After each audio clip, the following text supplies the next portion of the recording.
All right, good evening, folks. Welcome to the March 11th, 2021 Bristol Warren Regional School District Joint Finance Committee. My name is Steve Calendar, and I will be chairing this portion of the meeting.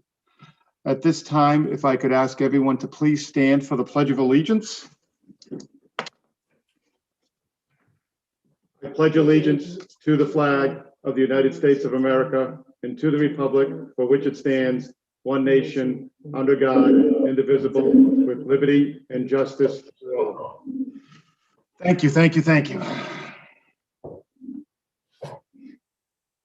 At this time, I would like to welcome all the members of the Joint Finance Committee, and I will quickly introduce the folks that I have in front of my screen. Tony Texera, Town Council member from Bristol, is here. Dr. Jonathan Bryce from the Bristol Warren Regional School District. Timothy Swinney, Bristol Town Council member, is here. Aaron Lay, Bristol Town Council member. Mary Perella, Bristol Town Council Vice President, is here. Kerry Cronin, President of the Warren Town Council. Steve Contente, Warren Town Administrator. Our non-elected member of the Joint Finance Committee, Tamara Kaplan, is here, and the Bristol Town Council President, Nathan Calero, is also here. Thank you, folks, for being a part of the meeting, and welcome. At this time on our agenda, we have the nomination for the chairperson for the 2021-2022 session. Are there any nominations at this time? Yes. Make a motion to appoint Stephen Kalinda as chairman. Is there a second? I'll second. Okay, see in a second. Thank you very much. Are there any other nominations? Hearing none, I will close the nominations. All in favor of, and I will accept the nomination. All in favor? Aye. Aye. All opposed? I just want to say, I can't say thank you enough for the support that I've had from this committee, including the school department and the school committee. I will serve with the best possible ability that I have to make sure that we move in the right direction and everything is done for the betterment of not only our school, but for the communities of Bristol and Warren. So thank you very much. I am humbled. Next item is the old business for the approval of the minutes from the March 25th, 2020 is when we approved the budget for the last school year. And then the February 4th meeting that we had on 2021. Has everyone seen the minutes? They've been sent electronically. Are there any discussion? Is there a motion? I make a motion. Tony Texera, I make a motion to approve it. Second? Nathan Calero. Thank you. All in favor? Aye. All opposed? The ayes have it. And on the matter of the February 4th meeting, 2021, it was an organizational meeting. I would like to publicly apologize for the situation that occurred. We addressed it as quickly as possible. I can never guarantee that it won't happen again, but we have taken every precaution that it will not happen during this meeting. So please accept my apologies. I was as shocked as everyone else was that occurred. So moving forward, at this point in time, I'm basically going to turn the meeting over to Dr. Bryce. Dr. Bryce, this is your opportunity to give us a presentation for the Bristol Warren Regional School District Administration and the school committee proposal for the fiscal year of 2021 and 2022. Dr. Bryce, welcome. Good evening, and the floor is yours, sir. Good evening. So thank you, Mr. Chairman and members of the JFC. Thank you for the opportunity to come and share our presentation about our proposed budget for FY22. It is, coming here every year, this is my second year, it certainly brings a new appreciation for March Madness, right? As we enter into that sporting season. As I begin my remarks, I would like to thank the school committee, our dedicated staff, outside experts like Diane Brennan and Mary King, who have helped us to get to this point in our budget. I also need to take this opportunity to make my views about the financial health of our district and the continued underfunding of the district clear. Our district is on firm financial footing. I will share that information later on. Now, when I say firm financial footing, it does not mean that everything is perfect and that we cannot have process improvements. But I can assure members of the JFC and our community that we have an expected surplus for the end of this year. And our real concern is about the reduction in state funding for next year. And I will share that information in a moment. The other thing that we are going to have to talk about is we are going to have to collectively, the school system, both towns, come to grips with the realization that as property values increase, the wealth of the community increases in property values, the state looks at that and they reduce the amount of state aid that they are going to provide. We also have an issue in terms of the elimination of the regional bonus. And so with the impact of increased valuation of property, the elimination of the regional bonus, and then as a school system, as I shared, we have lost about 600 students in the last 13 or 14 years. That decrease in enrollment also leads to a decrease in funding. And so all of these things come to bear. And what we need to do is just make sure that we are taking those things into account as we move forward. Having said that, let's move to slide 2. We're going to talk about today our current financial condition, give an update on food, nutrition, and technology, look at capital and debt service, which were concerns from the JFC from last year. Then we'll get into a budget discussion, considerations, and our proposed budget along with the recommendation. Next slide, please. So earlier today, we sent this out and you should have a copy of the PowerPoint hitting your email boxes right now. And we will also post this online for our community. With the help of our outside experts and our internal staff, we project a revenue surplus at the end of this year of approximately $963,000. The reason why we say approximately is because, you know, if we have a boiler that goes up, if we have something unexpected, certainly that could be impacted, but that is the projection right now from Diane Brennan, Mary King, our outside experts, working with our internal staff. We also have a district fund balance. Right now, we have approximately $4,247,000 in the restricted fund balance. And so part of that is the money that is set aside in an enterprise account for food and nutrition, which we'll talk about. Part of it is any money set aside for COSI, our after-school program, but it also includes our 2+2, which is required by board policy for cash flow and emergencies. You see in the available fund, which is the unrestricted account, 1.8. Part of that 1.8 would include the $963,000 that we would save this year for a total of $6,124 in fund balance, but only 1.8 of that would be available if the district needed to do something that was not budgeted and did not account for either a cash flow issue or an emergency. And then finally, just to give everyone an update, and so we have posted audits. We actually have posted audits from FY 17, 18, 19, and 20 on our district website. If you go to the business office, look under financial documents, they are there. And all of those audits show no material findings. I think the language that they use is that the district has adhered to generally accepted accounting practices. And so I just think with so much of the conversation about why is the district in deficit, it is important that we clarify our financial position and let everyone know that we are in good shape right now. So FY21, despite everything that has happened, we're in good shape. Our problem is going to be FY22. Let's talk about food nutrition, because we've heard that there is an issue with food nutrition. As we peeled it back, here's what we found. Because we do not have the majority of our school students in school every single day, because our students are not going through the lunch lines like they usually do, there are two things that are occurring. Number one is that we are not providing the same number of meals this year that we did in previous years. The other thing that we are not doing is we are not having the level of a la carte sales, those snacks and other items, healthy snacks that are allowed by RIDE based on the food nutrition guidelines.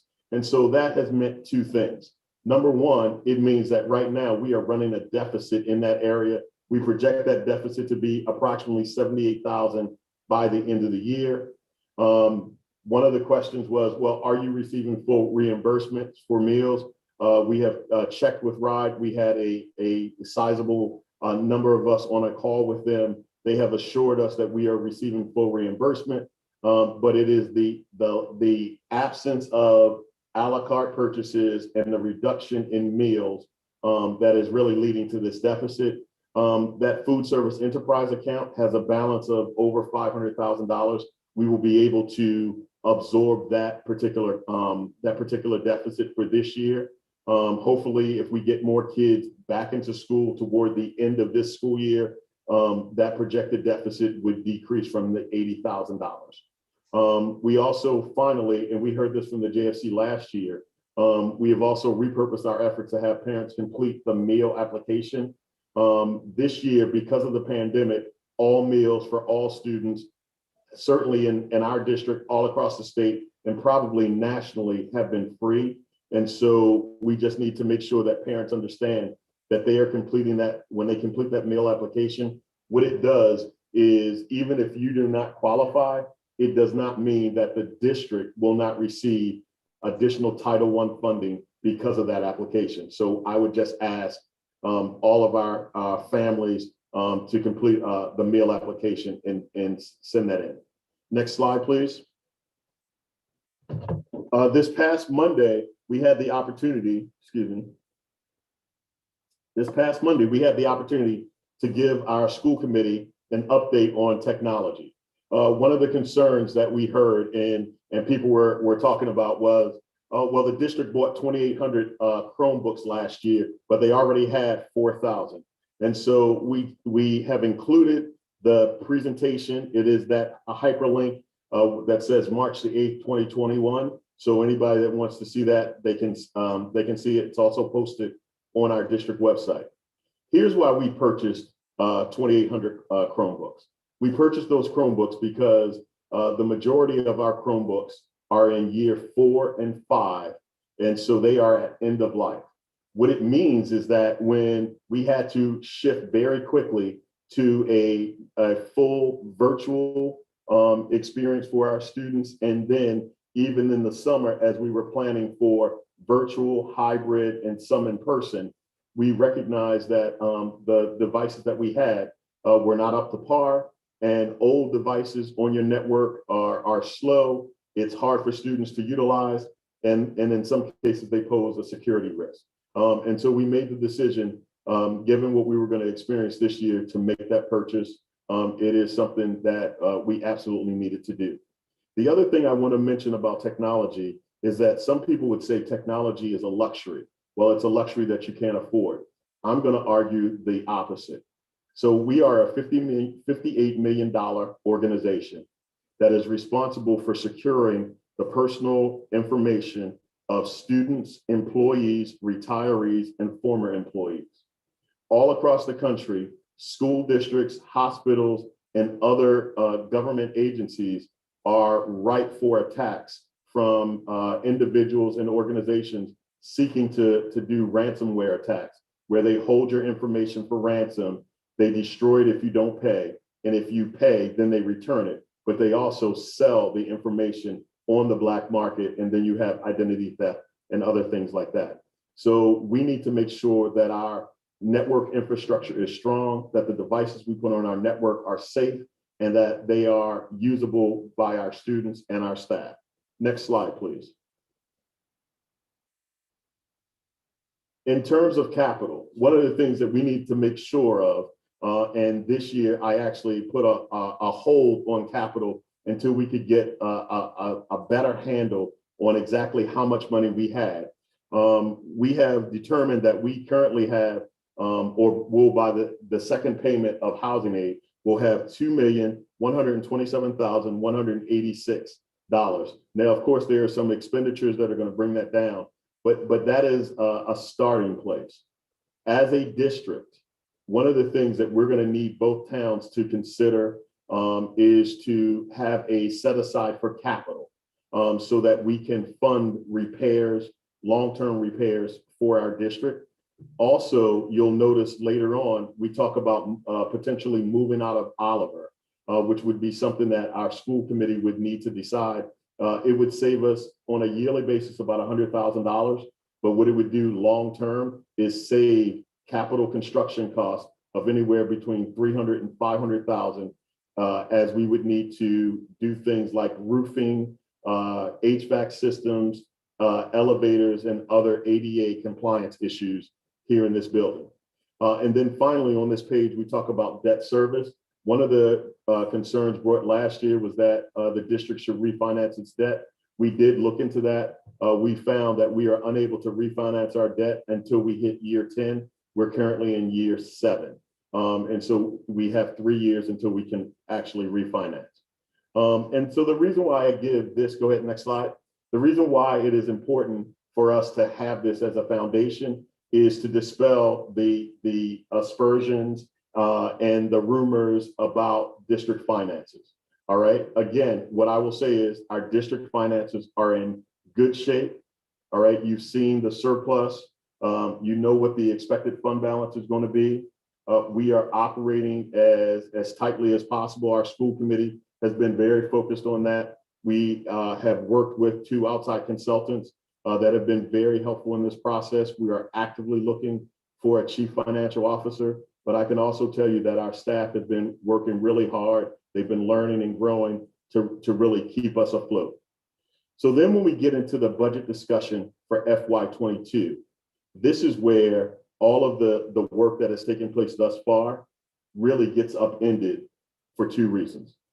Number one, it gets upended, as we've already mentioned, a reduction in state aid, and it also gets upended because we have made a decision that we're not going to utilize fund balance and create a structural deficit. So as a result, here are the things that we've looked at. We've reviewed services to find efficiencies, discontinuing or delaying programming, identify positions to be reduced, and we'll talk about that. Relocation of the district office, which I've already mentioned, and we know that we're going to have proposed reductions based on the level of funding we receive from this august body. Next slide, please. We also know that all COVID-19 expenditures have been removed from the budget. And so we had to hire distance learning teachers to stand alone at the elementary level. We had to hire lunch aides, temporary people to help us serve lunch. We had to spend additional dollars in overtime for custodians. We know that we need positions such as a human resources manager because the previous COO has moved to another position. We know that we need to get a CFO and likely a controller or an assistant controller. We also recognize that there may be some people that retire. There is something called breakage, financial term, and other places they call it lapse and turnover. But basically what it means is when people retire that are at top step and you replace them, oftentimes you are replacing them with people that are not at the same step. That delta, the difference between the individuals at the top step and the individuals, whatever step you bring in, is called breakage or lapse and turnover. We estimate that to be about a $300,000 savings.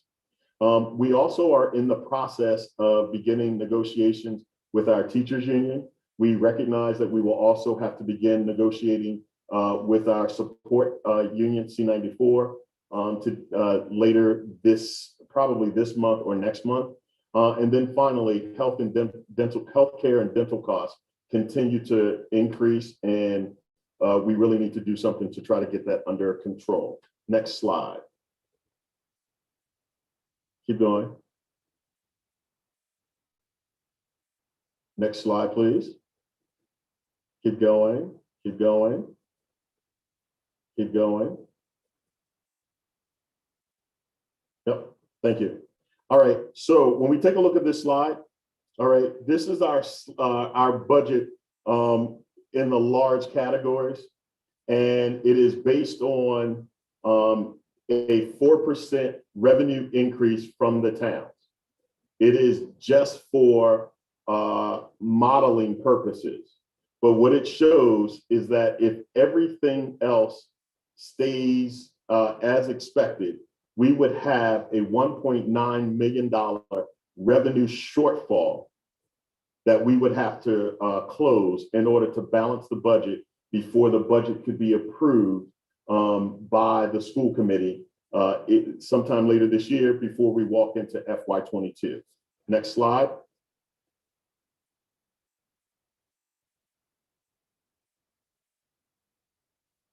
Tonight, what we're going to talk about are our deficit scenarios, right? So best case to worst case. 4% funding still creates a $1.9 million deficit.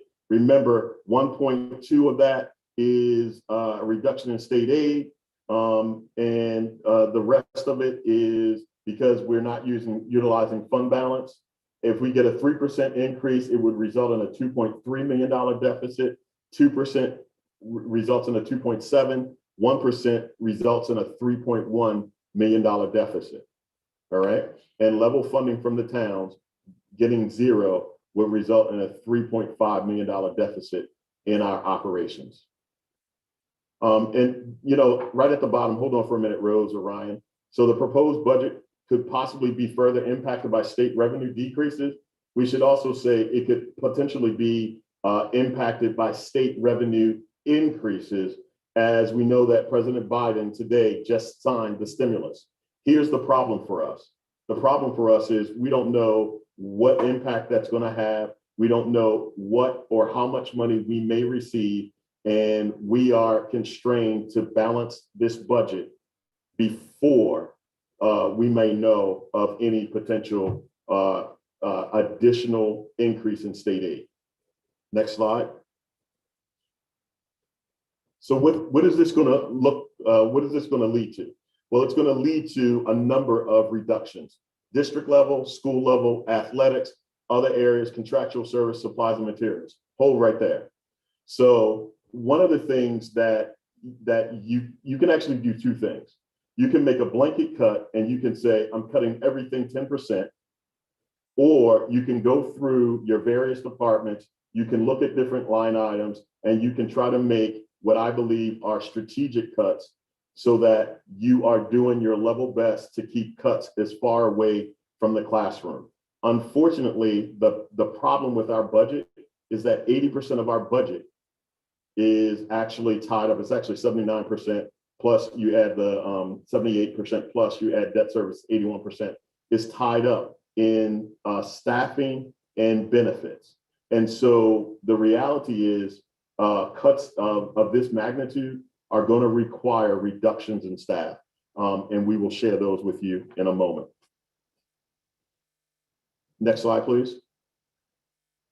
As you probably already know, our school committee approved my recommendation of a 3% funding increase, which would result in a $2.3 million deficit addressed through many of the ways that I have mentioned. That would be the total budget request. And at this time, we are going to go to the second document so that we can walk you through all of the detailed cuts, and then I am ready to take your questions. Thank you. Keep going. Let's see that first box. All right, so at 4% funding, the deficit, as I've already mentioned, would be $1.9 million. Here are the district level reductions: 3.4 FTE positions, as well as contracted services, and they are listed down the side. We take every vacancy off the table where we possibly can. We also talk about the district office consolidation. Moving the district to available space at the high school would save us about $100,000 a year. And the long-term capital costs. Unfortunately, here's where it gets really, really dicey. We talk about reducing 4 elementary teachers, as well as a 0.5 reading specialist. It is going to, as you may have seen in my letter that I sent out this afternoon, it is going to increase class size. And so class size in some cases is going to be, it's going to have a negative impact. And so let me just be honest. The research on class size tends to skew and tends to say that class size really doesn't have an impact beyond grade 3, and that you can have more kids in class. Given everything that we've dealt with in the past year, the social emotional toll that young people have dealt with having been out of school, increasing class size at this time, I think is absolutely going to be detrimental to our young people. And it is something that we're going to have to all grapple with. At the middle school, we would reduce a team. All right. And by reducing that team, it would lead to more kids, but the middle school class size tends to be a little larger anyway. At the high school, we would reduce or eliminate 2.25 FTEs. It would impact electives, and we believe that some of those electives, right? Because here's what you want to do. What we want to do at the high school is operate all of our classes with a minimum of 16 students. We don't want to walk into a class and there only be 10 kids on the roll. If there are 10 kids on the roll and only 9 show up that day, you walk into the class, you see 9 students. So that's not what we want. So it means that maybe some electives that are under enrolled will not operate. What we are working to ensure is that for those higher level classes that often have fewer students, that we still have the ability to offer those classes, but that we would offer those classes either through Edgenuity, which is the software package we pay for, or through the ACN program, which is operated through RIDE and covers all districts across the state. We look at clerks, where there would be some elimination and reorganization of duties, custodians, and other custodians, and of course, reorganization of evening coverage, teacher assistants, athletics, which always seems to be a huge issue. And we've been able to, in this first cut, make reductions in supplies and equipment. No teams are eliminated. And let me just say, one of the things that we never want to do is eliminate the type of activities, whether it be sports, whether it be drama, whether it be music, those things that make students remember why school is so special. I'd like all students to think that history class is special, but I can't even get my freshmen in high school to think history class is special. So I understand it. But we want to make sure to the best of our ability that we can give them that rich experience in the classroom as well as extracurricular. And then certainly some software, supplies and materials and other activities would be impacted. That's just at the 4% cut. Next page. So at a 3% increase, we would need to find approximately another 400,000. And this is how we do it. We take everything that we've already taken. We take additional cuts to contractual services, which are likely due to reductions due to negotiations, supplies and materials. It gets us to 2,300. Next.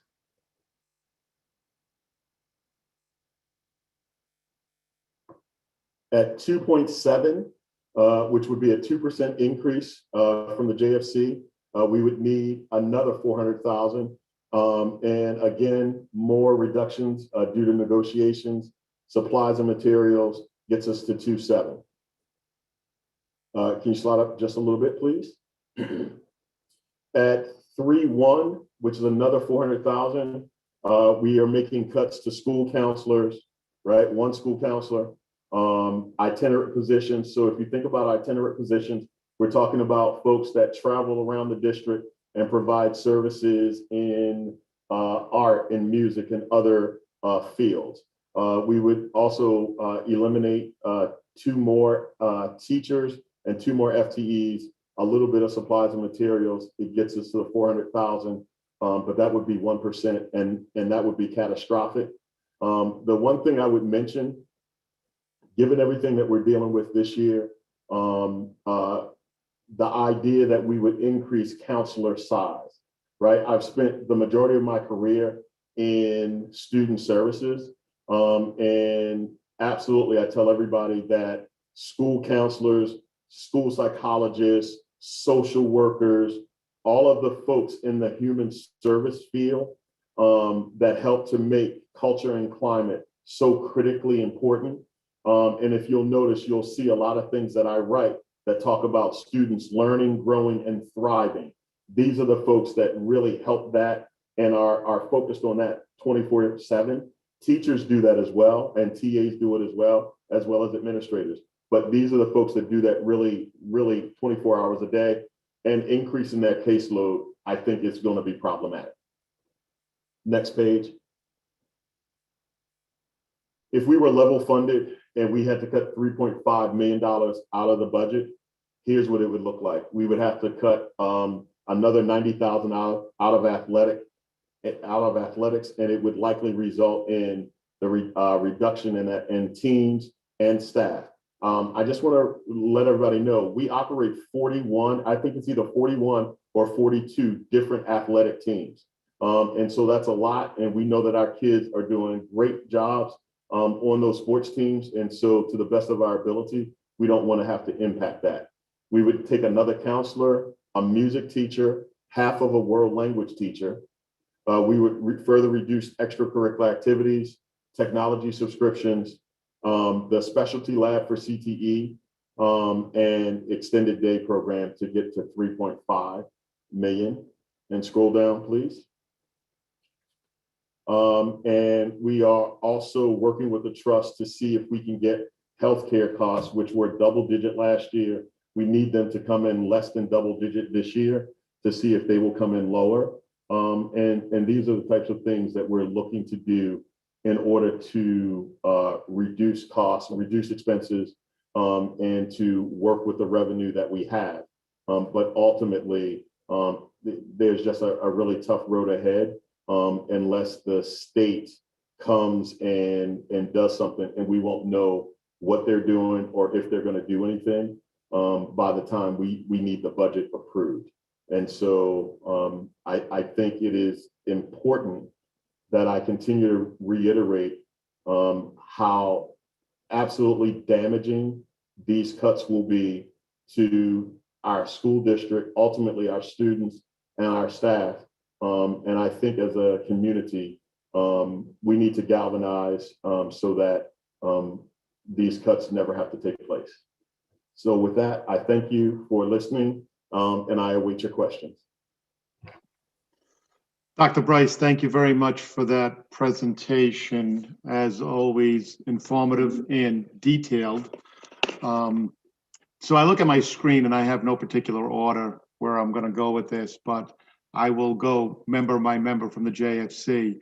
And Tony, you just happen to be up first. So do you have any questions for Dr. Bryce at this time? Yes, I do. Excuse me. Dr. Bryce, what's the starting salary right now for teachers with the system, approximately? So we actually, if you look at the form, we actually put the starting salary. So it would be total of approximately 59,751 is what we calculate as a starting salary, plus it would include some benefits. Diane, I hope I got the right number. Yep, we think 59. Oh, okay, well, that was my next question. I was looking for the base salary without the benefits, because looking at this, I mean, benefits pending, if it's individual, you're looking at about $11,000 to $12,000 per individual for healthcare. If it's family, you're looking at about $26,000. So I'm just looking there that when you're looking at reduction on some of these, I'm not so sure that's reflecting the true reduction, you know, that we include in the entire package that will be per employee that is deducted here appropriately. So we will take. Am I another look at- confusing you? No, we will take another look at that, but I can tell you what we actually did. What we did for the reductions is that we put the absolute lowest salary on the production. So what we didn't do is take someone that makes 88,000 and say, we're going to save 88,000. What we did was we put 59,000 because that is the entry level salary and I think benefits for probably a beginning teacher. And what that does is it gives us the floor. This is the minimum that we would recoup if we had to reduce by a position. But we'll confirm that number for you. Okay, thank you. My other question, though, is do we tuition any students into the system right now? So that is a great question. And I can tell you if we do, it is a very small number, but I can tell you the figure that I do have. So we actually know that over the last 5 years, we have lost, I believe, 35 students to East Providence in their career center.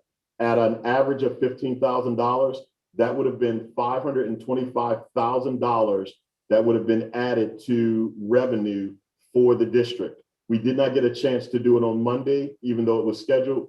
We just ran along with technology.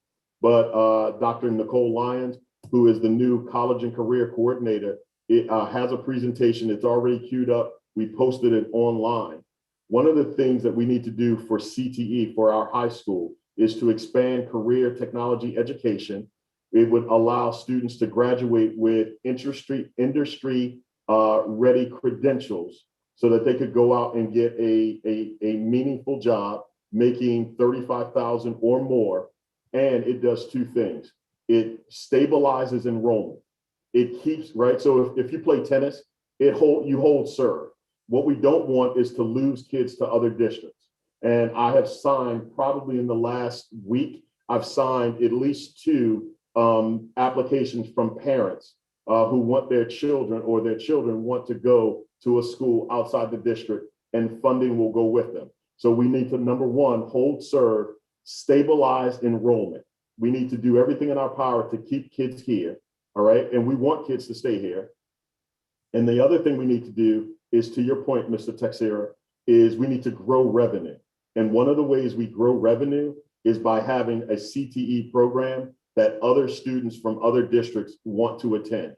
And if you think about it, if we could flip that and those 15 kids were coming from another district, that is revenue added to the bottom line every single year. That's why we hired Dr. Nicole Lyons. I think we hired her away from Lincoln in the CTE program up there. She's doing a great job. And that's the next area that we really have to get after.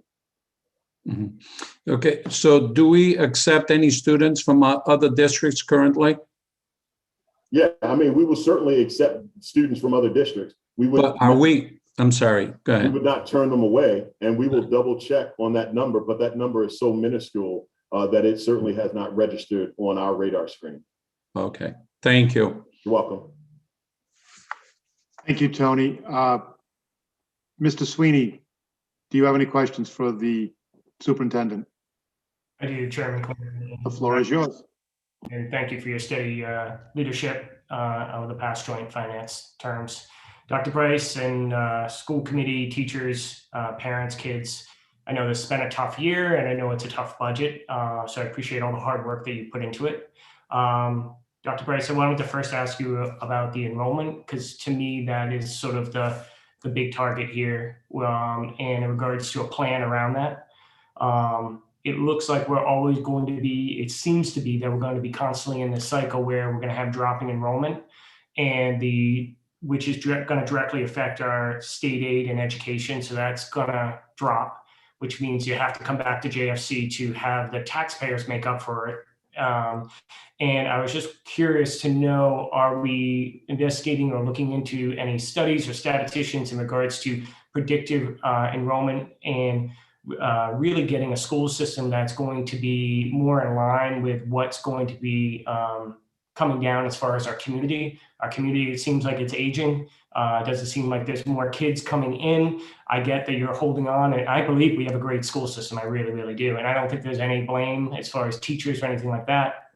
But I think there's a system that is too large, and we have you have that falling enrollment, which is causing a real problem with the budget. So my question is, are we looking at the actuals? And are we looking at a strategic plan or some sort of plan to design a school system around those falling enrollments? Otherwise, I think this JFC and the school committee and all of us are going to be in this continuous cycle. But that's my question. Thank you. Thank you, Mr. Sweeney.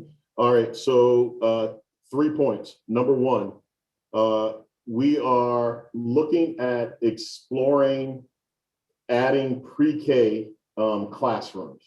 And here's why. Because if parents need pre-K options, if they start with us, we would hope that they would then have a positive experience and they will stay with us. So right now, Dr. Santa, Ed Clark are working on pulling down a grant. The grant would help us to establish another classroom, another pre-K classroom. It would give us about $170,000 in startup cost money, which would be really helpful. I think I've also had a preliminary discussion about whether or not we could put a pre-K classroom either in one of our existing buildings, or could we put it in someplace else in the town. And so pre-K is really gonna, if you get them early, if they have a good experience, they stay. So that's number one. Number two, we know that the times where people choose something different, a different course for their children, tend to be in the middle grades and tend to be at high school. And so we've got great principals, great teams, and great staffs at those places. But I do think we need to make sure that moms and dads and students know the great options that are available. And so in some ways, that really is about marketing.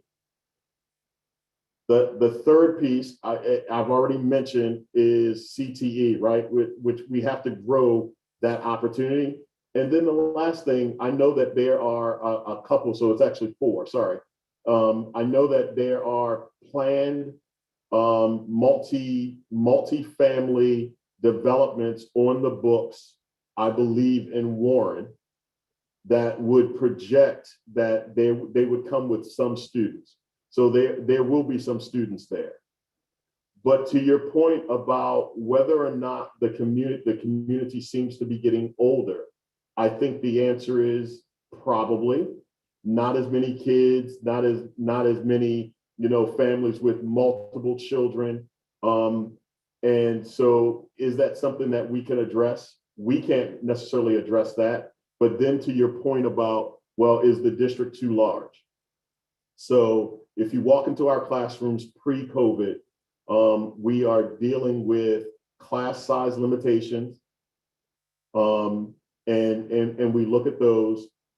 I don't believe that the district is too large, but I do believe that if we could utilize space differently, then there may be some savings there.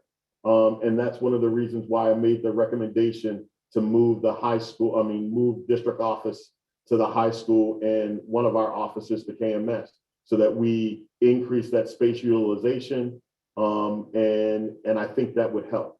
But to your point about statisticians or anything, you know what? If there are statisticians that can help us to predict where we will be in 10 years, we would certainly entertain it. But if the past 10 to 15 years are an indication, decline in enrollment is what we're going to have moving forward. And the question is, can you ever get ahead of it so that as the enrollment decreases, you have the right amount of staff and the right positions to deal with the students that you're serving?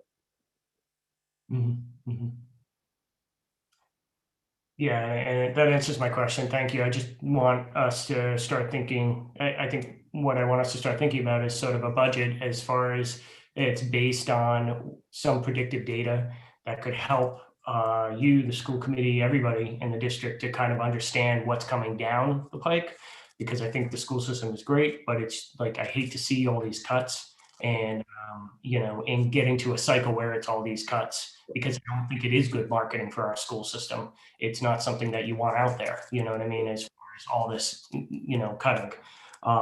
And I just had a question in regards to transportation contracts. I noticed that's gone up exponentially from 2 million to 3 million and FY 2021. Is that going to continue to grow exponentially? So I believe the transportation contract has a 3% annual increase built in. And we'll confirm that. And unfortunately, they're the only game in town. Okay, thank you. Anything else for him, Tim? Not at this time. Thank you, Chairman. Thank you. I'm going to go to Council President Warren, Council President Kerry Cronin. Do you have anything for the superintendent? And good evening. Good evening. Hi. Yeah, thanks. Hi, everybody. I'm kind of listening along to this and taking notes and everything. And one of the things that kind of sticks out to me is the timeline for the expectation for you to submit a budget. And I know that for us, we just had a couple of public workshops, and then we utilized the sort of latitude that we have because of the declaration of emergency to sort of push forward the budget process. So is that an option for the school budget? Not suggesting to just keep kicking cans down roads, but if there are monies that are kind of in the waiting room that might come your way, would it make sense to sort of hold off on making a final decision?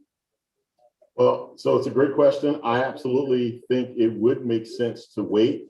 I do not believe that the enabling legislation and the executive order covers the regional school system and allows us to delay.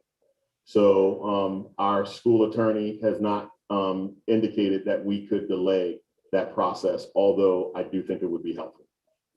So this is maybe yet another year where we're seeing a really significant example of why a full review of the enabling legislation might be in everybody's best interest. Absolutely. Okay, so I hope we're able to do it. It seems a little sort of late in the game, but I know it's been suggested by at least one person in the room in the past, and not that it matters right now, but it is unfortunate that that's not an opportunity or an option. And if there is a nuclear option whereby there's an emergency situation, I mean, the prospect of putting our budget over the 4% cap and having to ask for forgiveness seems a little bit painful given the year that we're all coming out of.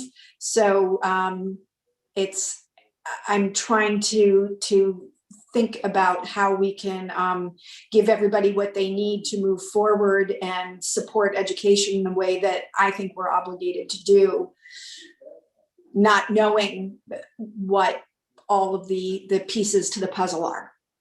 Absolutely. That's all for me for now. Thank you. Thank you, Kerry. I'm going to go to Aaron Lay. Good evening, Aaron. Good evening, everybody. Thanks for having me here. Thanks to all the teachers. I know that the teachers and the parents have had a tough year. We all know that. I'm a professor myself. We've been dealing with changes at the university level, and I know that our changes pale in comparison to what's happening in the elementary and in the high schools and the school system here. So hopefully everybody we can see through this here pretty soon. So I had 4 questions. Dr. Bryce, you answered like 2 out of 4 of the questions already. I wanted to ask you about the refinancing of the debt service. I know that was something that we talked about last year. Sounds like our hands might be tied with that. I wanted to hear a little bit about the impact of added technology in the budget, the fact that we're using it more. That's something that you had talked about a little bit already. Stimulus money, I believe that Town Council President Carrie Cronin just said, I think that that's what you were alluding to right there. It seems to me like, that might be a huge oversight in the enabling legislation, that there's no really exception for emergency situations or anything like that. And, I know that sometimes it can take a while for legislation to run its course and get through committee and everything like that. But it seems to me like adding an exception to policy, is something that could be somewhat routine as well. And I've seen some of that play out myself. But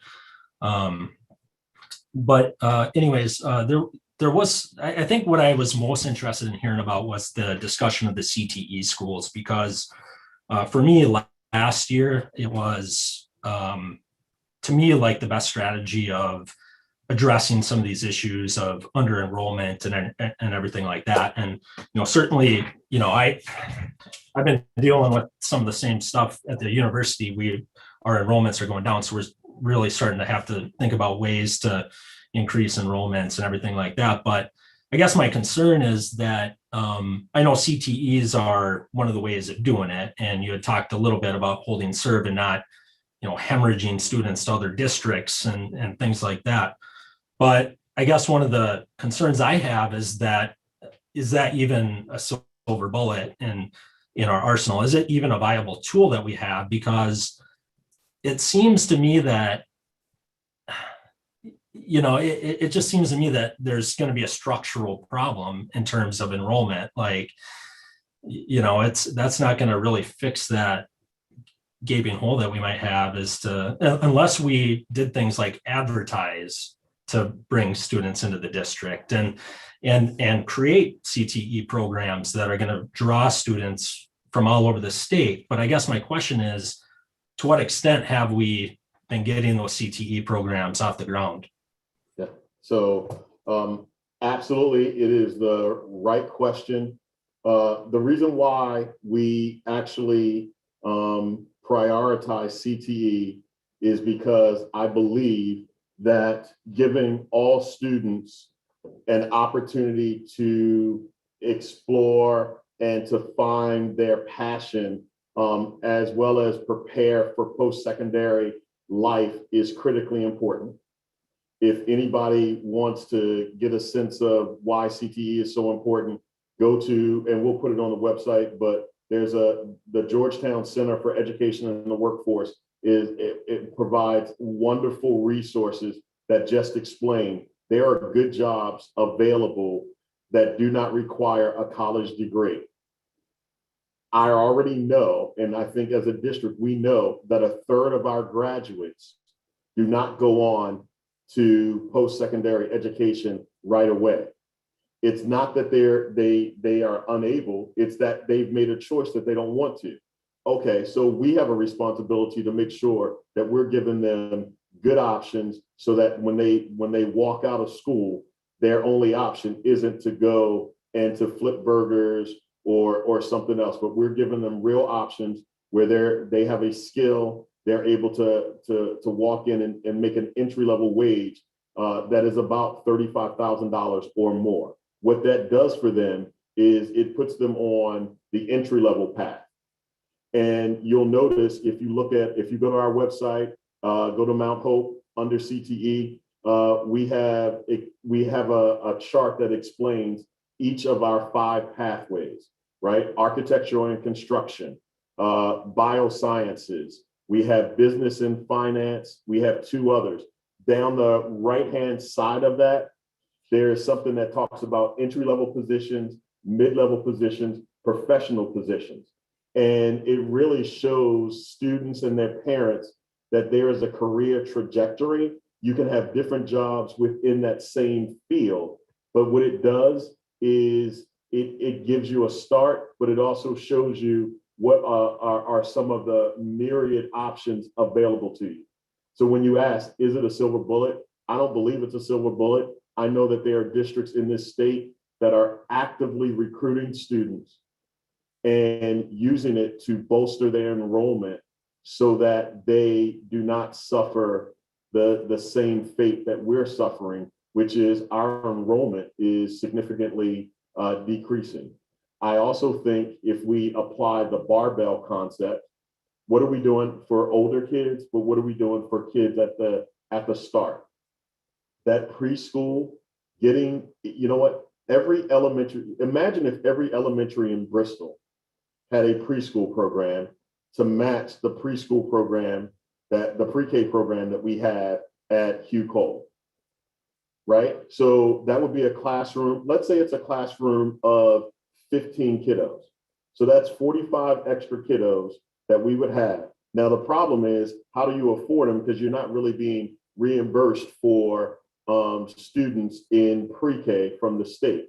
So of course it would have to be tuition based, but it would be here. Parents would become familiar with the teachers, students would become familiar with the school environment, and then they would just transition right into elementary school. As it is now, if a pre-K student starts at a private or parochial school and has a good experience, I think as a parent, most parents would be reluctant to take them out of that particular environment.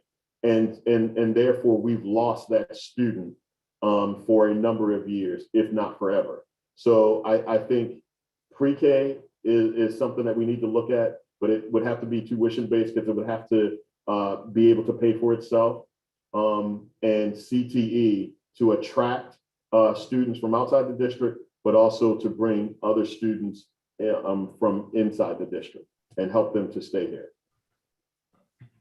Mr. Chairman, I just want to kind of follow up on that a little bit and kind of clarify the point that I was making. It's not like I was saying, I agree with you. CTE is, we ought to have the CTE program in the school. It is one of our best ways of actually building enrollment. But to what extent right now are those CTE programs ready to fulfill any kind of demand that there might be? Are we at a stage where we can start shooting for some growth in these CTE programs? Or are we going to have to wait a couple of years? Like what, do they still have to get approved by RIDE? Where are we at on that? Yeah, so we have two that are approved right now. Business and finance, engineering are approved. Architecture and construction trades, which is one. The bioscience, both of those need to get approved. And so that's something that is, and they're not approving this year. So those programs could not be approved until next year. Are we at the beginning? I think we're at the beginning of a concerted effort to ensure that students take the three sequential courses and the assessment, as well as, excuse me, as well as complete 80 hours in the industry so that they can get the certification. We are right at the start of focusing on that. And that's why we have Dr. Lyons over at the high school working on that. When should we see some results? We should start to see some results next year. Anything else, Aaron? Nope. Thank you. I'm going to go to Council Vice President Mary Perella from Bristol. Mary, do you have any questions for the superintendent? Yes, I do. Thank you. The floor is yours. I know the longer I sit here, the more questions that pop up. If I could just go back to some of the comments that Tim, some of the questions he asked, and just to clarify further.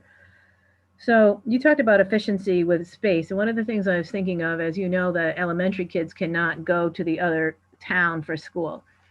I mean, if the district is shrinking, would you be able to say close a school if that were not prohibited? I mean, that's one of the things I may not know that right now. You may need to do a attendance study or whatever, but I mean, that seems to be one of the issues. And the other I would ask you, and this along the same lines, is on the transportation contract that he asked about. I honestly can't say, because I live in a very busy part of town.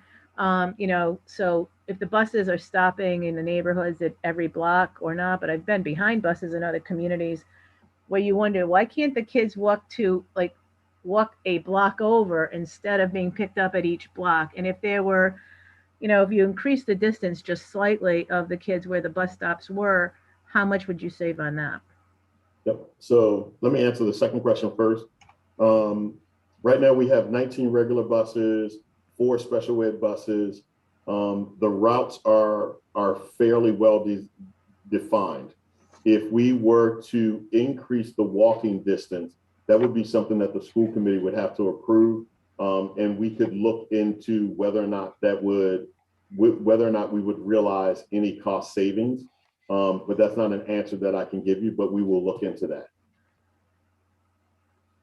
In terms of the issue of space, I think at some point we would need to look at all available options. I think in some cases, those options point back to what Ms. Cronin mentioned, which is the enabling legislation. And I think Mr. Sweeney also highlighted, right? So do we think that the district will continue to lose enrollment? We don't have a definitive answer on that, but if the last 14 years are predictive, then the answer would be yes. If that is the case, then how do you get in front of that?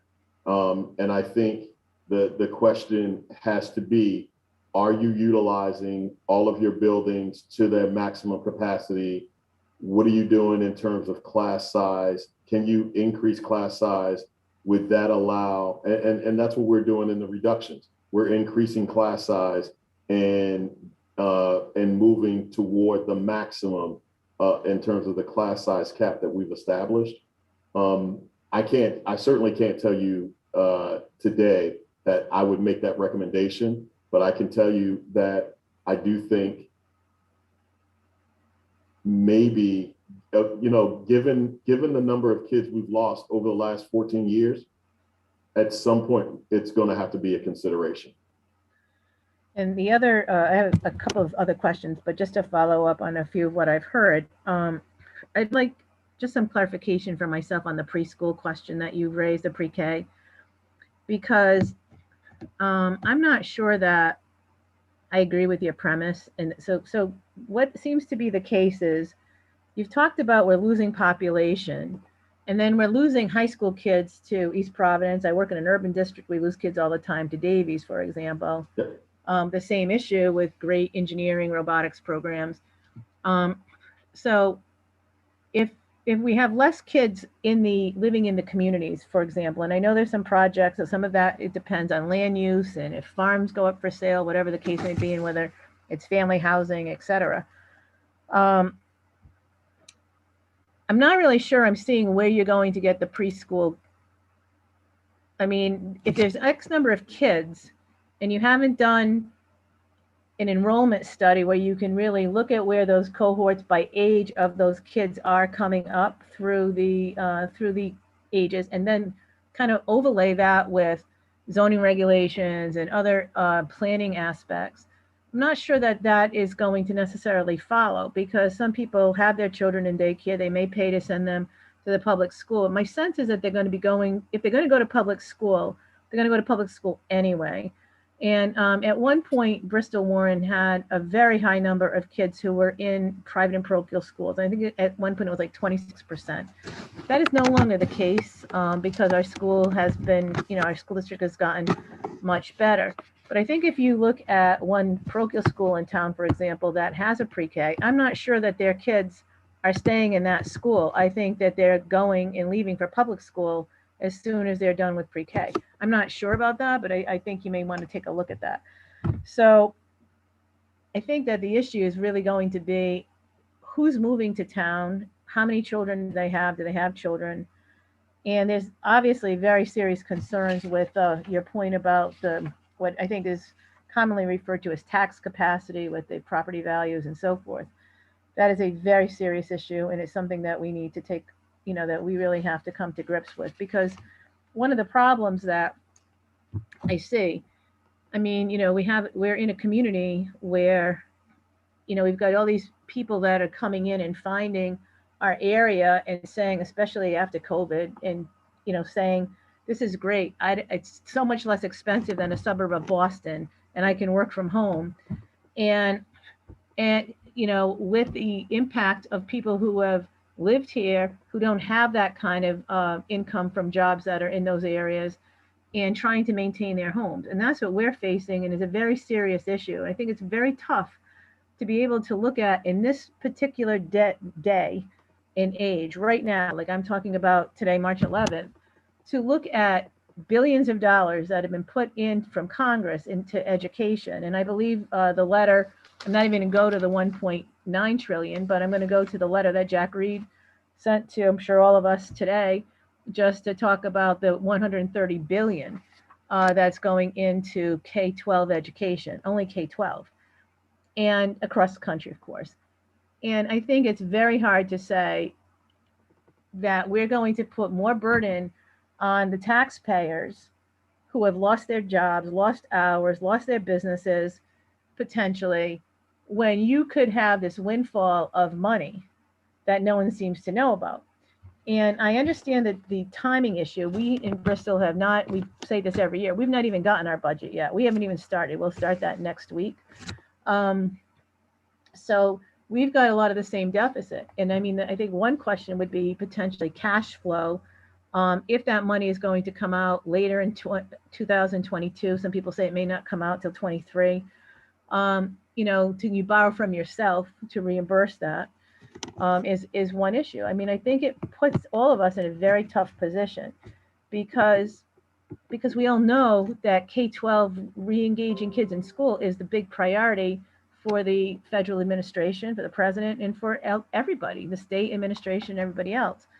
So part of my question, and you haven't been here to probably hear it in the past, but what role do you either see or have you done as far as advocacy for making sure, like, for example, this money I'm sure is going to come through the state Department of Education.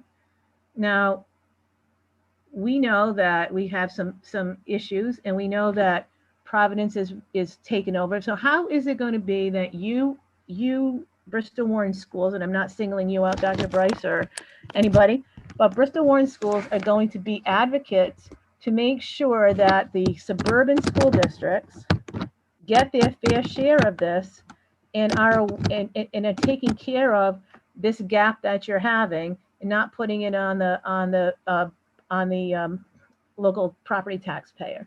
Because I haven't seen a lot of advocacy come out of the school department, and we've brought this up many times in relation to the regional bonus. I've said it many times. I spent 12 years in the legislature myself. You need to be there. You need to have the meetings. You need to go to the hearings. You need to go to everything that you can to make your case. And I think sometimes the path of least resistance is to say, well, the town councils or the Joint Finance Committee are the bad guys here if they don't want to fund the money in education. And it's very disturbing because we cannot continue to keep on this path. I think Tim alluded to that. We have to figure something out. And I do think the advocacy needs to come from both to RIDE and to the legislature on all of these issues from you and and the school committee members, quite frankly. So I'm not sure there's an exact question. It's just a point that I wanted to make. Yeah, I mean, I think you make some very valid points about advocacy, but I would argue that advocacy needs to be the school superintendent, the school committee, both town councils, other regional districts, their town councils. It needs to be everybody, right? I think there are 4 regional districts in the state. And imagine if all of the town councils from all of those regionals, if all of the town administrators and town council presidents and school committee chairs and superintendents co-authored and signed a letter to our new governor and to the Speaker of the House and the President of the Senate that just said the elimination of the regional bonus is having a deleterious impact on the ability of our regional schools to operate. Please consider holding us harmless this year while you study it in the future. Like, I think the advocacy has to be all of us. Well, so do I. And I mean, I know that our Bristol Town Council would be more than happy to take that on, and to send and support whatever letters and to go and to testify and to have those meetings. I know that for a fact. I don't want to speak for my colleagues, but I know, I'm sure that that is the case. Okay. I know that the, within the last few years, I believe the regional districts have gotten together to try to do something. I'm not sure to what degree it has been a sustained effort. And I think that that's part of it. I really don't know. But I think that this is something that has to be taken seriously. I know everybody's busy, you know, with the day-to-day operations of school district and, you know, things that come up like as we've just experienced the last year, out of the blue, so to speak. You know, that's no fault of ours. But I do think it's an important point because I don't see it happen that much. And I'll give you, if I could just give you one quick example. Way back, you know, when I was in the legislature, as I said, I was there for 12 years. I mean, the parochial schools would have certain bills that they'd want, whether it was about books or whatever the case may be. And they would have parochial school day at that state house, and everybody and all the schools were all there. They were in the hallways. They had, you know, all their information. I mean, I'm sure you've been to those kind of legislative days, and they were at all the hearings, and that's what makes a difference. And you're telling that story. And I don't know that that has happened to what degree with the other regional districts. I don't think it's been, like I said, a sustained effort. And I think if we're going to continue down this, we need to do it. But I will say one last thing, and I'll be quiet, is that it's not just the regional bonus is a big issue. There's no question about it. But what I'm concerned about for this money, for the stimulus money, is not just the regional districts, it's the suburban districts in general. Because it's very easy to look at the issues in Providence, for example, and have, you know, 60% of that money be gone, and then we're all the suburban people are fighting over whatever's left. And that is, I think, a discussion that all of you need to have with the commissioner. Maybe you already have. I really don't know, and perhaps maybe should have had with our federal delegation as well. So. Yeah, so just in response to that, I can tell you that on our RISA calls, all of the state superintendents, our leadership teams, we have a weekly call. It's Tuesday mid-morning. I will bring that up on this coming Tuesday, and I will take an opportunity to call my fellow regional superintendents to see if they would like to co-author engage in a conversation, co-author a letter that we could share with our school committee chairs, that we could hopefully share with the towns, and let's see if we can turn up sort of the intensity of the advocacy, right? Because usually at the advocacy day, the charter schools do it all the time, right? They usually show up, they all are wearing the same color T-shirt, they have placards, and we need to advocate as well. I think that is a great point. That's it for the moment, Mr. Chairman. Thank you. Thank you, Mary.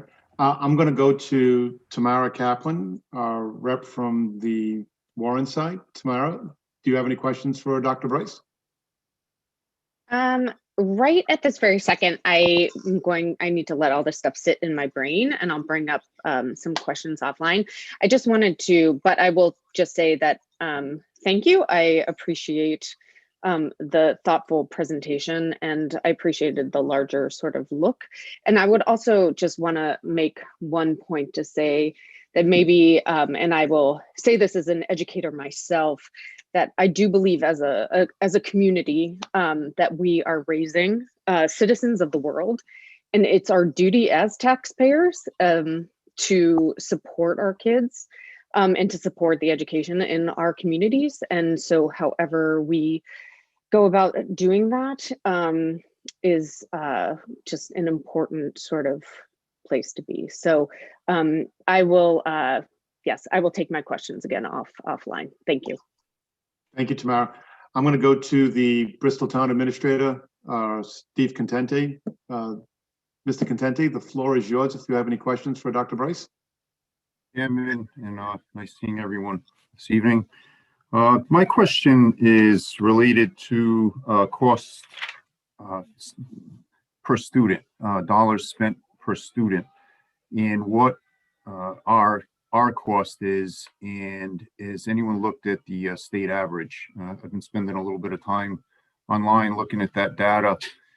And before you answer the question, the thoughts that came to mind related to our discussions tonight, I'm not so sure, and this is just me, but I'm not so sure if we're looking in the right direction with more students. I think what we should be looking at is good quality education at a average cost per student or even higher if necessary.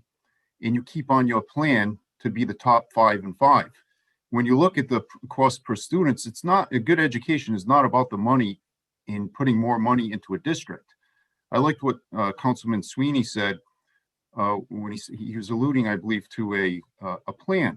Well, what are the benchmarks of the plan? So I'm very excited, and I know that in the last school committee meeting I've been watching it, and I'm glad we're getting somewhere where we're going to have a plan. So it'll be fair for the teachers. It'll be fair for the taxpayers. It's going to be fair to everyone, that we know what's coming. How many students are you going to have in the future? And then you look at that dollar amount of what the spending per student is. So we don't have these battles, and we know ahead of time, and you know what your staffing levels are going to be. Rather, it seems like since I've been here, we've always been behind the 8 ball. This is the dollar amount we got to get to. But it's not making sense. When you go on the RIDE website and you look at the other districts, the top 5 performing districts spend less money than we do. So it's not a money problem. And I'm not blaming anyone. I'm not blaming anyone at all. It's a good district. But I think what we need to do here in Bristol and Warren is keep it small if it needs to be small. If it was about size, with the building that's happened in Bristol and Warren, our tax rates would be very low. They're not. They're still escalating every year. So I don't think just adding more students, I think we're chasing something and we're going to get ourselves in deeper trouble. As far as CTE, I'm one of the biggest fans of CTE, but I don't think we need to be the biggest CTE program in the state. East Providence just built a multi-million-dollar facility for CTE at East Providence High School. We're not going to be competing with them. So I think the Bristol people, the Warren people will stay in their school district if it's good. You know, if we support our teachers, if our teachers are caring, if our principals are in the buildings, I think that's what matters here. So, you know, I want to go back to what my question was. Do we spend any time? All the documents that I've seen, I really don't see much on what is the average spending per student, and where do we compare with the state average? And I'm not even talking about I mentioned the top 5, but I'm not even talking about that, because that's where we want to get. We don't mind spending more money right now, but we can't be in this position where we're always underfunding, because I don't think that's the case. I don't think we're underfunding. I think we need to make very difficult and tough decisions every year. And we need to be fair to our staff, our faculty, our teachers, and our students, so that they know what's coming in the future. So that's kind of that's my question. It's mainly about spending per student.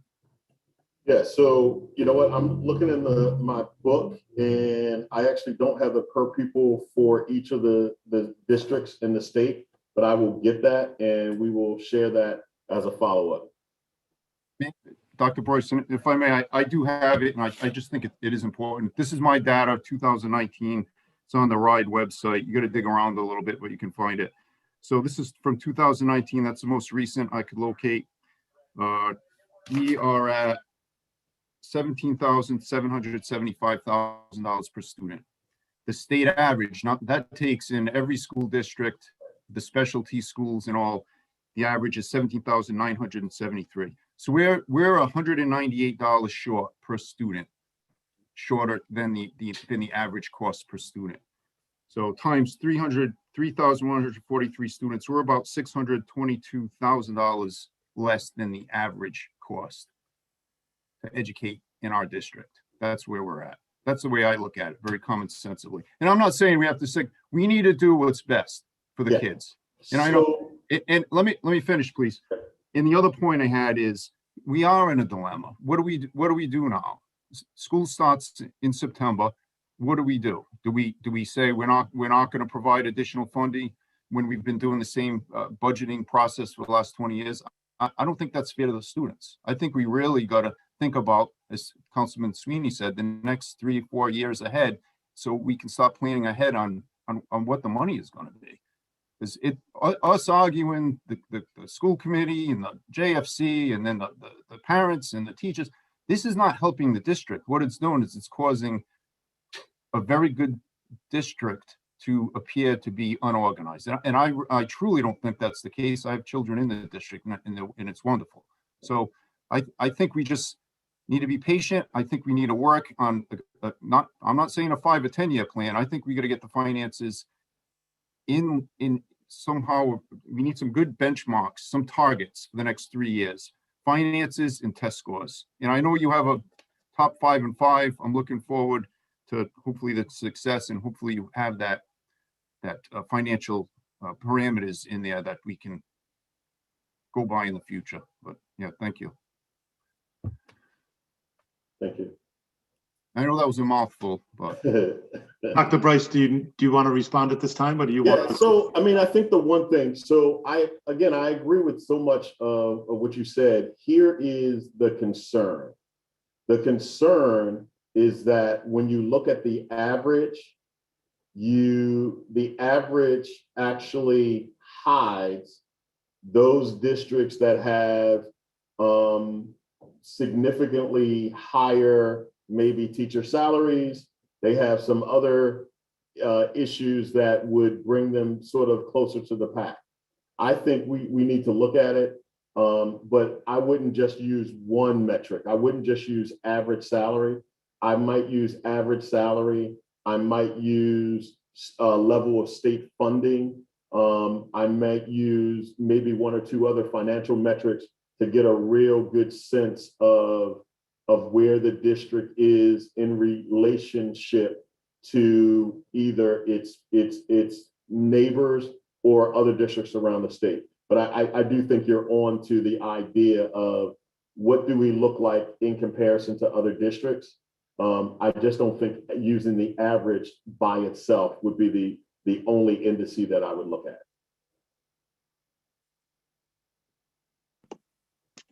Thank you, Dr. Bryce. Steve, do you want to follow up with anything, or are you okay?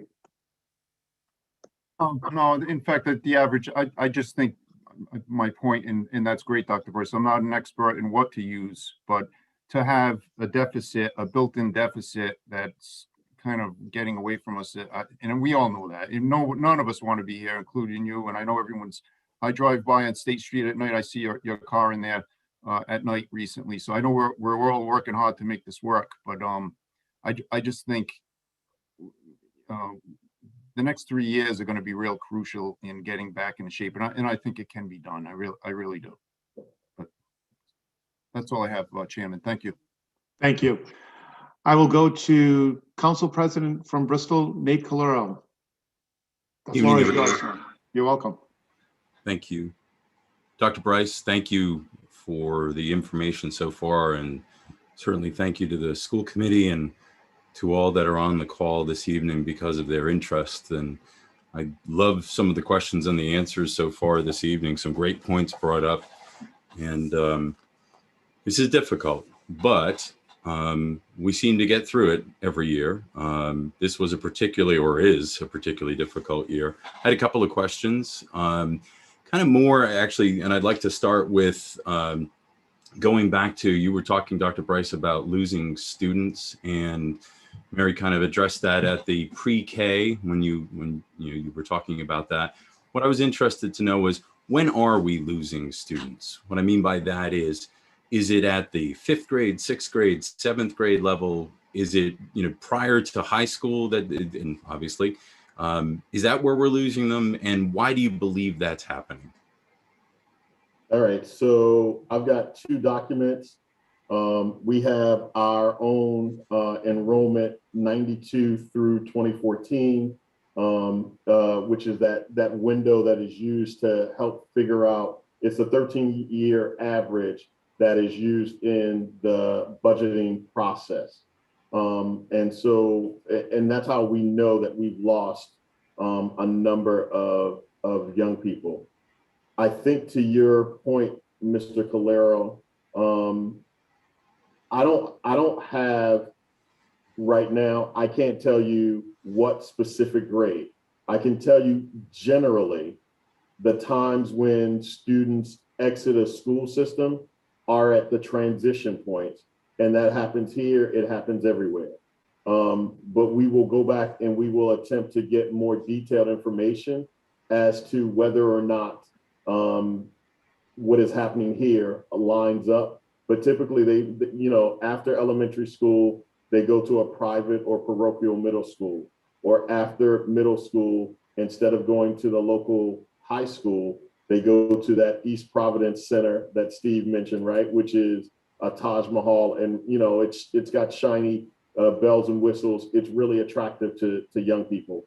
Or they go to a private school because they've got state class sports. I can tell you that this year, our enrollment in kindergarten was severely impacted by COVID.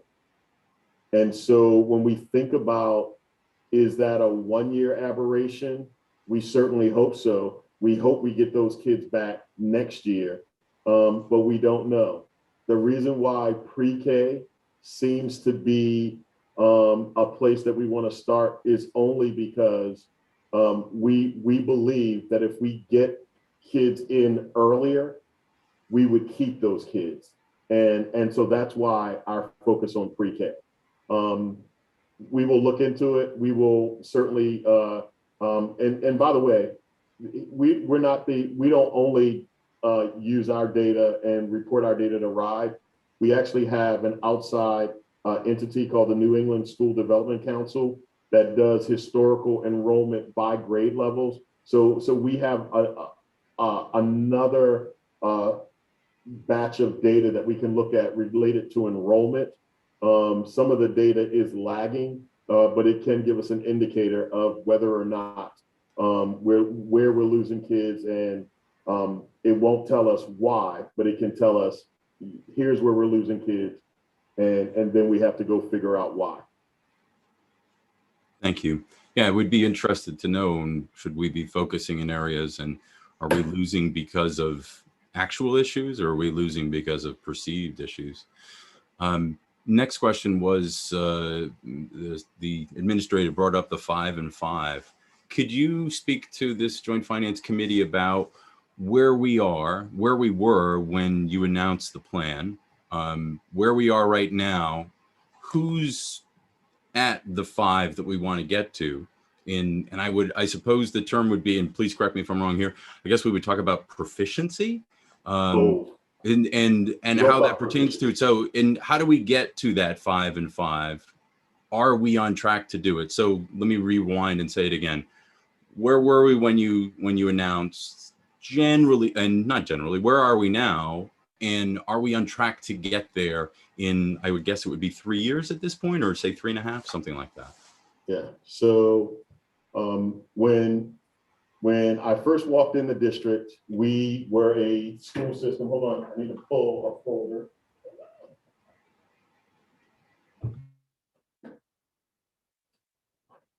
When I first walked in, one of the things that we looked at was how are we doing? How are students performing? And here's what we knew. What we knew is that we actually had a number of students that were performing in a way that, hold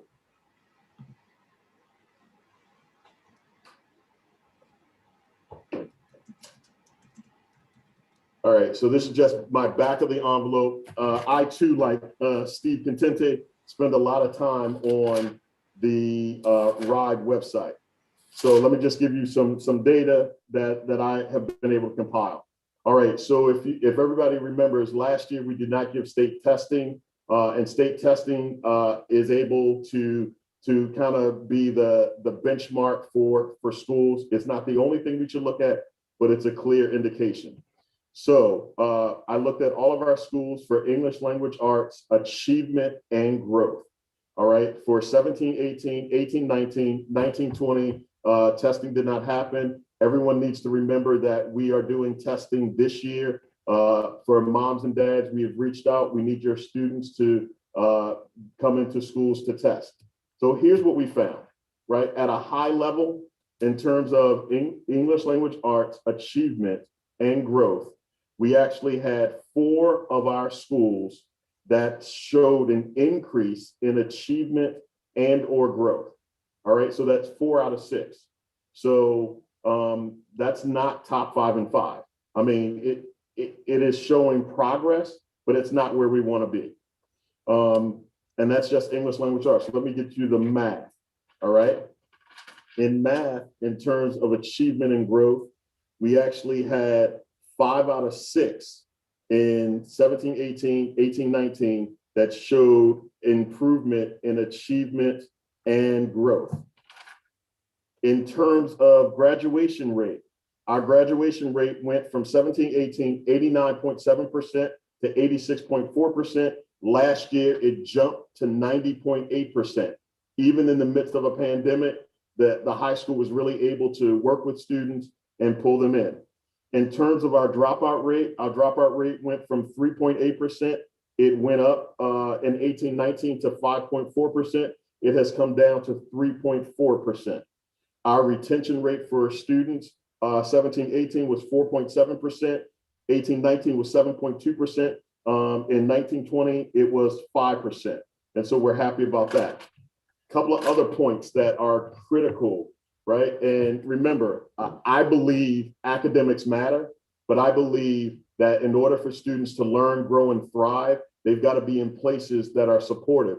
All of this data, by the way, is on the RIDE website. There is a link to this data on our district website. So if anybody wants to go, they can check our district website. It will take them right to the spot. They put in the district report card and they can start pulling this up. All right, in terms of school climate, here's what based on the survey's not on that. We'll put a link on our website. So here are the folks reporting: family, teachers, support staff, and students grades 6 through 12. All right, 4 or more of those indicators have increased as it relates to school climate. So we have more students that believe, more students, more families, more teachers, more support staff that believe the school climate in their buildings have improved from 17-18 to 19 to 17-18 to 18-19, and now finally 19-20, because we did the survey. In terms of school safety, which is also a huge issue for us, 3 of the respondent groups, family, special ed parents, and students 3 and 5, 6 to 12, 3 of those groups have actually shown an increase in their responses. So it's back of the envelope. Sorry, let me just tell you, there's sometimes I can't sleep. And when I can't sleep, I usually go looking at data. And this was one of the data pulls that I pulled right off of the RIDE website. So in answer to your question, that's where we are. That's where we've been. We have had a huge sort of pause on being able to calculate exactly where we are. I can tell you that yesterday, Dr. Santa and myself, along with a number of classroom teachers and administrators, set through a presentation from Curriculum Associates. They are the people that own and operate the iReady program. And so it is a computer-based software that helps to assess student mastery of content and skills. Here's what they've showed us.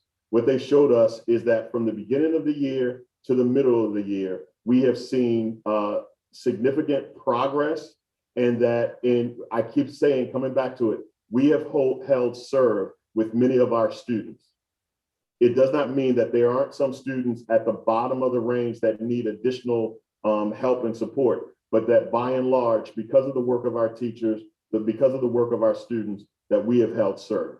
And so we are guardedly optimistic about that, but we recognize that there needs to be some work for those students that just have not been as successful in distance learning as we need them to be. I hope that answered your question. But the other thing I would mention is that we absolutely know that students have been impacted by the last year, as we all have, and that we need to do a lot of work to support them. I'm actually I'm one of the 2 superintendent representatives to a task force that the Commissioner of Education has put together called LEAP. You will start to see recommendations about summer programs for all students. We're not calling it summer school, but these are programs that will have an academic component, usually in the morning, and the afternoon will be enrichment activities that will be led and operated by community partners, rec and parks, YMCA, Boys and Girls Clubs, other entities, because we know that we've got a lot of work to do to help our students recover from this past year. So thank you for answering part of it. I understand that it was, would you call it back of the arm? I appreciate the way that you shared the info. I would be interested to hear a little bit more, maybe at our next meeting, about kind of how you expressed your initial goal for those. And obviously COVID is going to affect that, absolutely understandable. But where do you see that goal and how do you see us achieving it? And again, it's okay that we don't have the information right now, but the next meeting would be great to hear who is the top 5 and what are we shooting for? If we're not doing it right now, if we don't know those things right now, we certainly can't achieve them. Yeah. So who is the top? We said we want to be there, and I love the goal. So I'd like to know that at the next meeting, if we could do that. I'd like to ask a couple more questions in regards to the numbers. I know that the school committee had hired the consultant. I'm looking at some notes up here. Was Mary King and Diane Brennan, if I'm right with that. I commend you all for doing that, for looking into the numbers, to find savings, to make sure that things are done right. You had, Doctor, talked about right at the beginning about some deficit numbers. It's my understanding, and I need to be corrected if I'm wrong here, is that there was initially a $3 million surplus on last year. And I'm just going to take a moment because I get confused, and I'm sure everybody else does. Last year, this year, next year, right? So at the moment, what we're talking about, this budget is next year's budget. So this conversation we're having will take effect on July 1st, is what we're saying. So I'm asking, not the year we're currently in that students are in school right now, but the year before that. It's my understanding you had a $3 million surplus. And then after adjustments, end of the year adjustments, and I may be getting the terms incorrect, it ended up going down to $1.7 million. I'm wondering if you could speak to that a little bit. Certainly there was some massive savings with, unfortunately, with the school being closed and distance learning. But I wonder if you could speak to that a little bit more, talk about where that money is going, how are you applying it to this year's budget? Also, if you could speak to, you said that you're on track to have $963,000, almost $1 million, we'll call it $1 million, of surplus this year. So that's $2.7 million. I'm wondering if you could share to this Joint Finance Committee, how did we get to there, and what is that money being used for in the larger sense? Please. Yep. So Rose or Ryan, do me a favor. Could you put up slide number 3, please?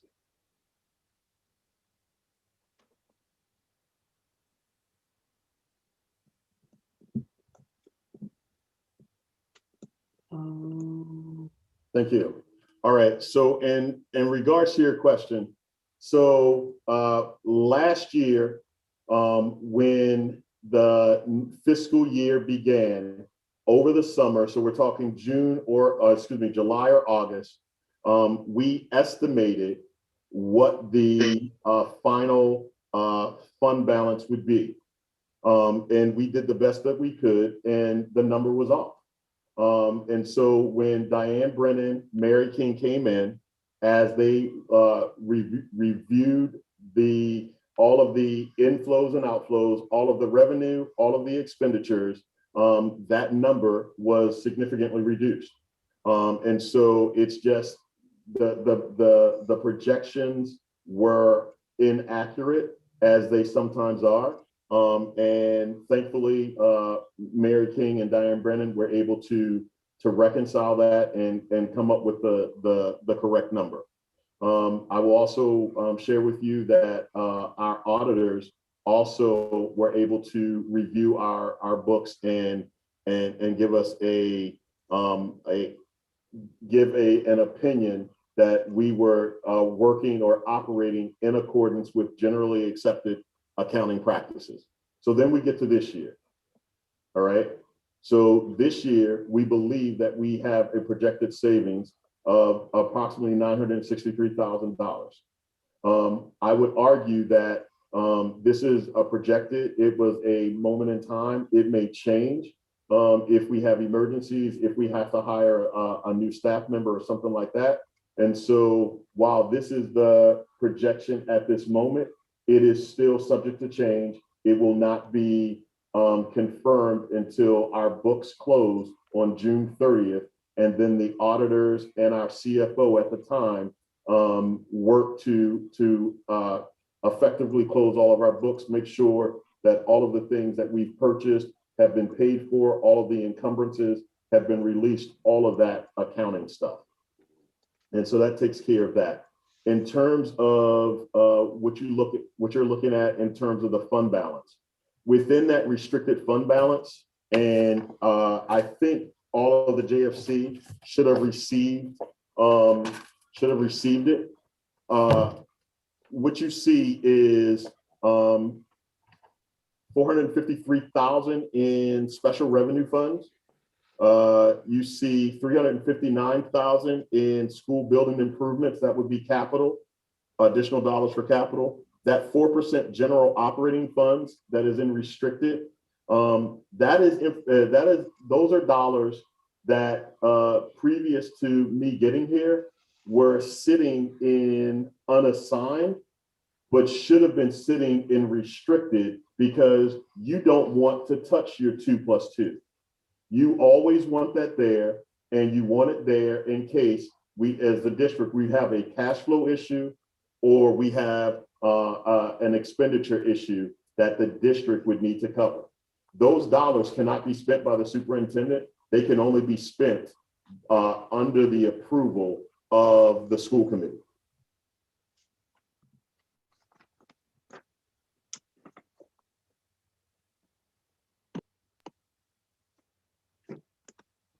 Nate, do you have any other follow-up questions for the superintendent? I apologize. I'm not sure if I was clear on the last one. So on the 1.7 that I mentioned as we'll call it extra funds, for lack of a more technical term on it. You're saying, I wasn't clear. I apologize. I didn't understand your explanation on where that money went. I apologize.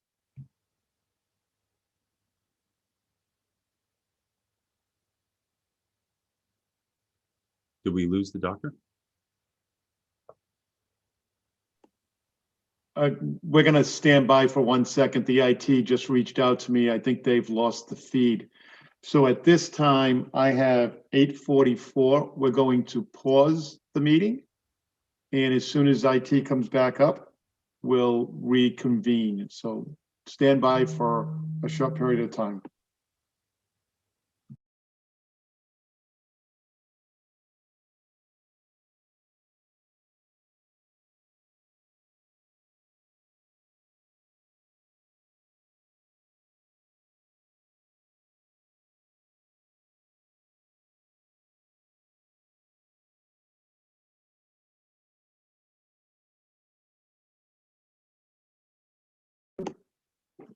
So members of the public, the district has lost a little bit of their feed. Oh, hang on.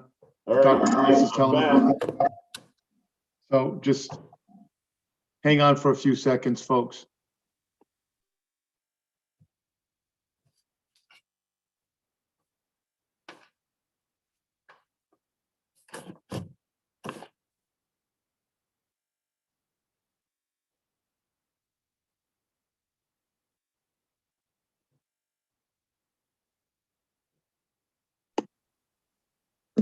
It appears we're back up and running, so I'll bring the meeting back to order at 8:45.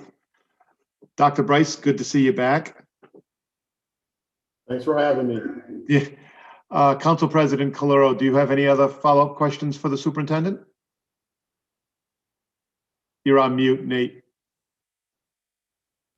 Thank you. Sorry about that. That's So okay. I was just asking, I wasn't clear on the 1.7. I don't know if you got cut off at the end there, Doctor. I just wanted to make sure I understood that. I took that as funds, again, without calling them technical, funds left over at the end of the year. I wanted to know, where did that money, so that money went to next year? I wasn't sure where it went. I should fill in the blank. So, all right. So at the end of last year, right, those funds are all sitting in our budget and sitting in our accounts, but we also utilized 1.186 in fund balance for our budget this year. So it wouldn't be 1.7 or 1.8, it would be 1.7 or 1.8 minus 1.186. And then the rest would still be in the account. So I'll tell you what, so not to take everyone's time, maybe I'll reach out to you separately and get some clarity there. Okay. Thank you so much for the information so far. Last is more of just a comment, is that I know that without a finance director, things have been challenging.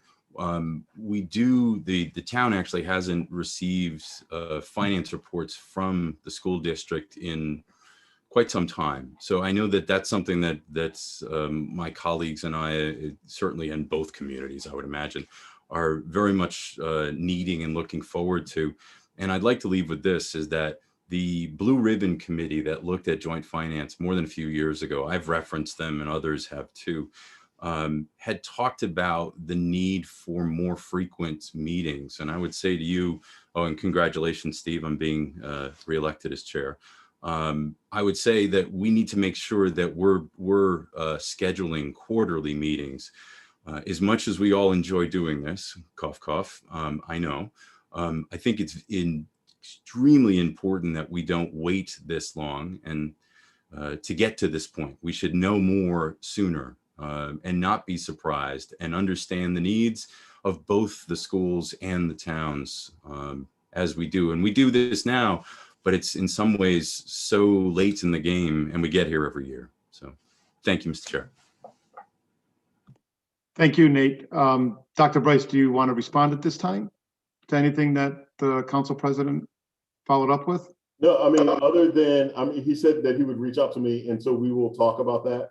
But one of the things that I would say is that certainly the assistance of the outside consultants has been invaluable to our district staff, to myself, to our interim business manager, Joel Harrington, and everybody's really working hard to make sure that we get this right. The other thing I would mention is that we are actively engaged with 2 search firms for a CFO. And so we hope to get some really great candidates to come in and meet with us so that we can make a decision and hopefully get someone on board as quickly as possible. All right, thank you, Dr. Bryce. A lot of the questions that I had have been addressed, but I do have 2 particular items that I would like to see if you could help me understand and get a better grasp on this. When you were going through your PowerPoint presentation, you showed reductions and reorganization of within the staff. The one thing I didn't notice is that you put up there, I think it was clerks and custodial staff. And look, first I want to be perfectly clear about this. I would never want to see anyone lose a job, regardless of what time of year it is or what we're going through with or without a pandemic. So I would like to see everybody employed at any given time, first and foremost. But I do understand that reductions and reorganizations do have to occur. However, it would be helpful to me, and maybe other members of the committee or members that are watching participating as our parents, if you showed a reduction in like some administrative staffs, and I'm not really sure how I would identify it, but I don't even know how many administrative staffs you have working in each school because it's not presented to us. So that information would be helpful. So I'm not sure if you would want to respond to that at this time or. I would be happy to respond, Mr. Chair.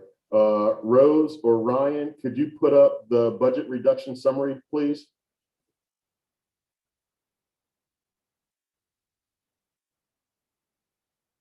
Go all the way up to the first section, reductions 1.9 million. All right, so for members of our audience, when we talk about proposed reductions at the district level, those 3.4 positions, so let me explain what those positions are. The digital learning director is an administrator.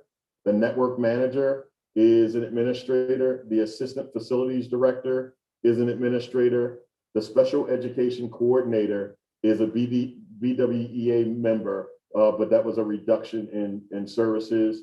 We also are reducing outside consultants and an individual that works at the middle school to provide support and services.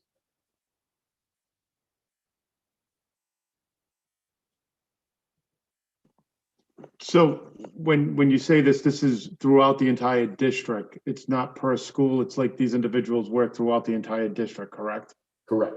Okay, all right, thank you. The other thing I feel that could be helpful moving forward is when I was sitting in on the school committee meetings, it was brought to my attention that the current school treasurer has never really met with anyone in your office. And maybe moving forward, that could be helpful during this budgeting season because, you know, we were presented with certain numbers through the other fiscal years that Council President Calero brought up that there was a fund balance and then that number was off. I'm all for having more eyes look at it than less eyes look at it. I think we can all agree that it seems like we're in the same situation that we were a year ago. And it almost was like we were pretty certain, hey, let's try to avoid getting into this situation a year from now. And I understand nobody could have predicted COVID and nobody could have predicted that the world was going to shut down for 9 months. But as we're starting to ramp up and get back out into society, we really need to do a better job preparing ourselves for the 2, 3, 4 years later so that you can be successful in making us top 5 and 5. So is there a response? Yeah, so I think number one, I don't want to speak for the school committee, but I know that all of our school committee members are heavily invested in the success of our school district. And whether or not we are meeting either face-to-face or over the phone, we certainly all, myself and the school committee, have the same goal, which is to make our school system successful. And so all of those things will work themselves out. I do think, however, in terms of how do we not get into this situation again, I think the real issue comes down to the budget process, hiring that CFO that can do that long-term forecasting, and ultimately so that we have confidence in our projections. You know, the one of the things that I've learned through this budget process, having gone through it twice and looking at numbers and working with Mary King and Diane Brennan, is, you know what, you think you've got the number, and then you go back and you find something else, you find another invoice, or you find something else that impacts what that number would be. The budget is not a fixed document. What happens is throughout the year, you may have to make adjustments. And we need to make sure that we're making those adjustments in a timely fashion so that we're not having overruns in particular departments or particular cost centers. But all in all, I do think that the district is in a good position to move forward. We know that we're going to get a CFO as quickly as possible. And I thank the school committee, all the members of the school committee for their support as we have gone through this process. And we're going to get that CFO in place to handle that so that I can spend the majority of my time helping us to become top 5 and 5.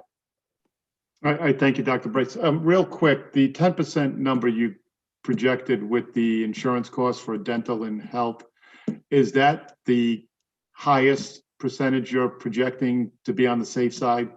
Because yes, so we actually don't project that, Mr. Chair. So that number is given to us by our healthcare provider, the trust. And so they have provided that number. We certainly hope that just like last year, they gave us a range of 10 to 14%. It came in at 10. We certainly hope that they've given us this 10% number. But as they work through over the next several weeks, hopefully they come back to us and give us a number that is not double digits, but instead is something much smaller. We will not know that until we meet with them and we get their final number. Okay, because, yeah, I believe that they're still calculating and that number could go down. Correct. Okay, thank you. I had a goal to try to wrap this up within 2 hours, and we're right on track. So basically, I've just got a few more administrative things I just want to take care of real quick. I want to make sure that I thank everyone in attendance, both in the public sector, meaning all my parents and all my teachers. Thank you. There's a lot of participants that participate in this meeting, so thank you for participating. I also want to thank all the state legislators that are logged in. I was getting text messages from our senator, so I believe that for all of them in attendance, thank you very much. I definitely want to thank Dr. Bryce and his staff for putting this together. Rose and her team, Ryan, thank you very much for handling the IT portion of this meeting. It was a Herculean event and you were great to work with. To all my JFC members, thank you very much. To my clerk that is with me in council chambers this evening, diligently doing all her recording so that we'll have the minutes for this meeting. I thank Rhonda. And our next meeting will be March the 25th. I understand there was no public comment at this meeting because this meeting was solely for the purpose of getting the presentation from the superintendent's office. There will be an opportunity for public comment at the next meeting. My anticipation is we will be in the same format. I will come up with a plan that anyone who wishes to participate publicly will have an opportunity, and I will get that information out prior to the agenda being put on the Secretary of State's website. Other than that, is there anything else from any member? If there's not, I'll entertain a motion to adjourn. Motion to adjourn. Second? Second. All in favor? Aye. We are adjourned. Good evening, folks. Thank you very much.